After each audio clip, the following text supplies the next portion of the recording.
Dear students, this video is on class 10, chapter 5, part 8. So today's topic is mitochondria. So as you know that mitochondria is another cell organelle and mitochondria are known as the powerhouse of the cell. So why it is called powerhouse? Because it can produce power in the form of ATP. The energy required for various chemical activities needed for life is released by mitochondria in the form of ATP. What is the full form of ATP? Adenosine triphosphate. तार माने ATP माने होइसे एनका एटा molecule जो तिनिटा phosphorus আছে আৰু এইটো হৈছে এটা এনাৰ্জিৰ ফৰ্ম আৰু এইটো এনাৰ্জি সিনথেসিস হয় মাইটোকন্ড্ৰিয়াত আৰু সেই কাৰণে মাইটোকন্ড্ৰিয়াক পাৱাৰ হাউস বুলি কোৱা হয় ATP is known as the energy currency of the cell. तार माने आमार सेलर जिमानबुर एनार्जी दरकार है विभिन्न केमिकल एक्टिविटीजर कारणे एक गोटेबिलाक एनार्जी ATP ए सप्लाई दिए गतिके ATP की बुली कोआ है एनार्जी करेंसी बुली कोआ है The body uses energy stored in ATP for making new chemical compounds and for mechanical work. तो आमार बॉडी जितु एनार्जी खरच হয় আৰু যেখিনি জমা কৰি ৰাখিব লাগে তো এইখিনি ATP ফৰ্মত ষ্টৰ হৈ থাকে আৰু যদি ইউজ কৰিব লাগে তেতিয়া হলো কি ফৰ্মত ইউজ হয় ATP ফৰ্মতে ইউজ হয়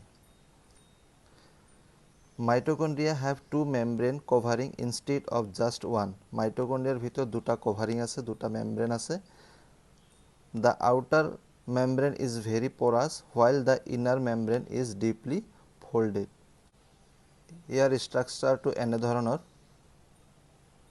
So this is called outer covering.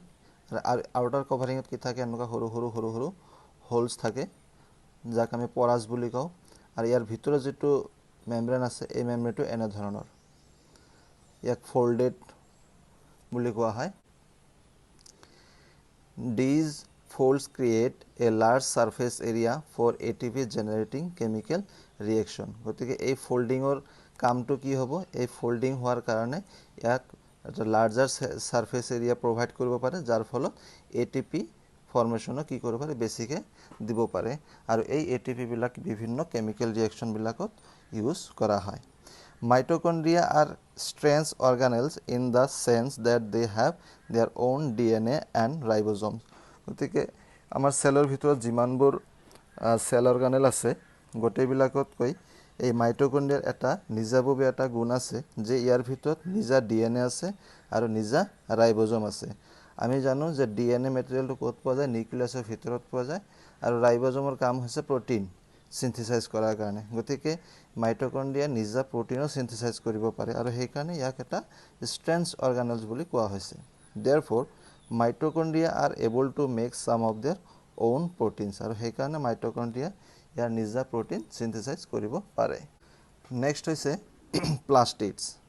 So plastids it is another cell organelle but it is found only in plant cell it is not found in animal cell plastids are present only in plant cell there are two types of plastids plastids দুটা প্রকার আছে দুটা type আছে number 1 হৈছে chromoplast chromo means color chromo মানে কি colour আৰু plast মানে হৈছে প্লাস্টিড গতিকে কালার্ড প্লাস্টিক এটা টাইপ আর এটা হচ্ছে লিউকোপ্লাস্ট লিউকো মানে হচ্ছে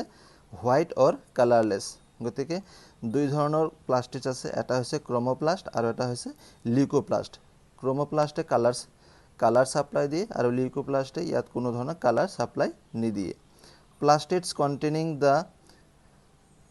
pigment chlorophyll are known as chloroplast গতিকে যিবিলাক প্লাস্টিডত chlorophyll নামৰ এটা পিগমেন্ট থাকে তাক কোৱা হয় chloroplast chloroplast are important for photosynthesis in plants গতিকে chloroplastৰ কাম কি it is important in the photosynthesisৰ সময়ত কি হয় chloroplast দৰকাৰ হয় কিয় কাৰণ chloroplastত কি থাকে chlorophyll নামৰ এটা পিগমেন্ট থাকে আৰু এই পিগমেন্টটো হেল্প কৰে photosynthesisৰ সময়ত chloroplast also contain various yellow or orange pigment in addition to chlorophyll chloroplastত cable মাত্ৰ ক্লোৰোফিল থাকে তেনে নহয় ইয়াৰ উপৰিও আৰু কিছুমান পিগমেন্ট থাকে যেনে ধৰণৰ येलो বা অৰেঞ্জ পিগমেন্ট থাকে যিবিলাকে কি কৰে ফ্ৰুটছত কালাৰ দিয়াত সহায় কৰে leucoplast are primarily organelles in which materials such as esters oils and protein granules are stored so leucoplast another type of plastids and in this leucoplast some materials which is produced in the cell that is esters oils proteins etc are stored গতিকে এইটো স্টোৰিংৰ ক্ষেত্ৰত এটো use কৰা হয় The internal organization of the plastids consists of numerous membrane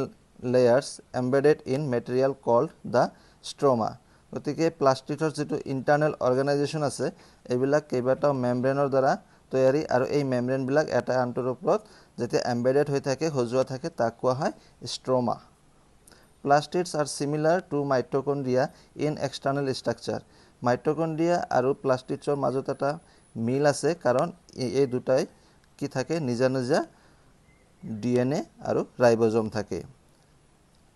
Like the mitochondria, plastids also have their own DNA and ribosome. So that is why mitochondria and plastids are called strange organelles. যদি পরীক্ষাত আহে যে name to cell organelles which has their own DNA and ribosome. So you have to write plastids and mitochondria. Our next cell organelle is vacuoles.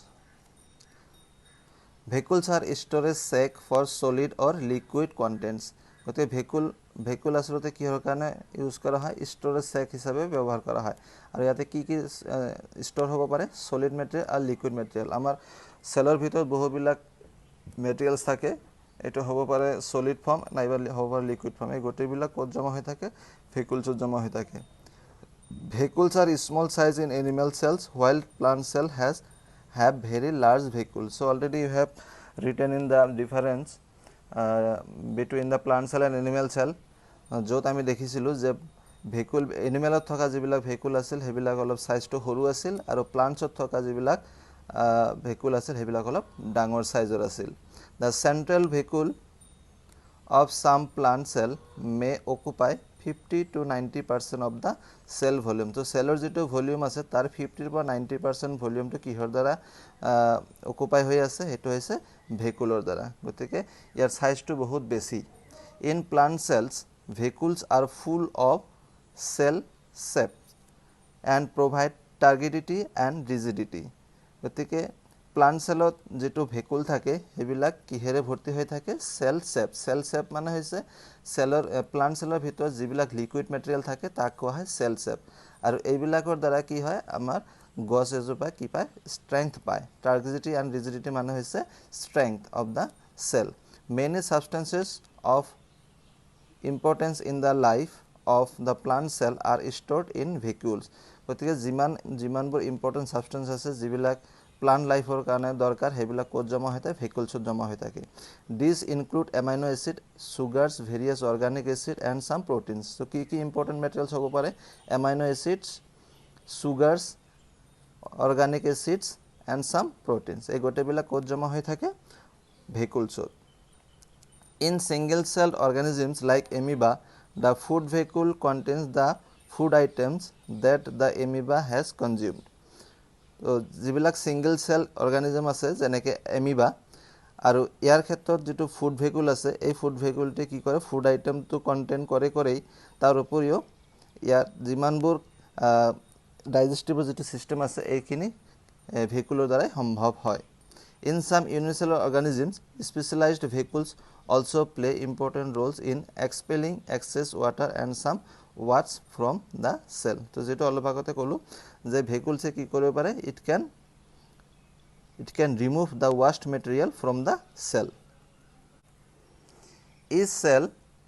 thus acquires its structure and ability to function because of the organization of its membrane and organelles in specific ways তো প্ৰতিটো Selleck তাৰ structure আৰু ইয়াৰ কামবিলাক তেতিয়াহে কৰিব পাৰে যেতিয়া এই গোটেইবিলাক সেল অৰ্গানেলে কি কৰিব পাৰে একেলগে অৰ্গানাইজেশন হৈ থাকিব পাৰে থাকে তেতিয়াহে ইয়াৰ কামবিলাক সম্ভৱ হয় The cell thus has a basic structural organization this helps the cells to perform functions like respiration obtaining nutrition and clearing of waste material or forming new proteins গতিকে এই গোটেইবিলাক সকলোৱে মিলি ইয়াৰ যেটো ৰেসপিৰেশন নিউট্ৰিশন আৰু ক্লিয়াৰিং তাৰ মানে এক্সক্ৰিশন এই গোটেইবিলাক কাম একেলগে কৰিব পাৰে thus the cell is the fundamental structural unit of living organisms it also the basic functional unit of life গতিকে এই দুটা মিনিং এই দুটা সেন্টেন্সৰ ওপৰতে আমাৰ এই চ্যাপ্টাৰটোৰ নামকৰণ কৰা হৈছে গতিকে এইটো অলপ আমি ভালকে বুজি লওঁ আমি জানো যে এটা বডি যেটো বনোৱাৰ সময়ত কি লাগে cell a group of cell is known as tissue a group of tissue is called organ a group of organ makes organ system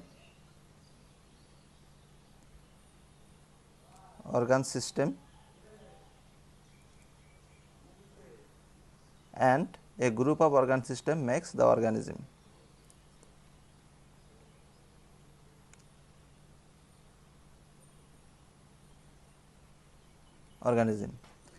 গতিকে